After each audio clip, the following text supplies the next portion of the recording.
कितने टाइम ये पूरा ऑपरेशन चला और कितने लोग क्राइम ब्रांच की तरफ से वहाँ पे थे? कुल जो ऑपरेशन शुरू કરવામાં આવ્યો કાલે ડિપ્ટી સીએમ સાહેબની સૂચના થી ડીજી સાહેબની સૂચના થી અને સીપી સાહેબને માર્ગદર્શનમાં કુલ 30થી વધારે ટીમો બનાવવામાં આવેલી હતી, જેમાં crime branch, EOW, cyber, SOG અને સ્થાનિકની પણ 10 ટીમો હતી. એમાં બધા હ્યુમન ઇન્ટેલિજન્સ અમારી માહિતી હતી કે જો ગઈ વખતે ચંડોલા તલાવમાં ઓપરેશન થયા હતા એમાંથી અમુક લોકો બીજા વિસ્તારોમાં જતા રહ્યા છે અને અત્યારે ગઈ વખતે અમદાવાદ છોડી દીધો, હવે પરત આવી ગયા છે.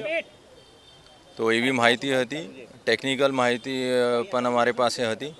આ બંનેનો ભેગા કરીને અમે કાલે 300થી વધારે લોકોનો રાઉન્ડ અપ કર્યો અને જેમાંથી 166 બાંગ્લાદેશી અત્યાર સુધી એસ્ટેબ્લિશ થઈ ગયા છે. બાકીની અત્યારે ડોક્યુમેન્ટ વેરિફિકેશન ચાલુ છે.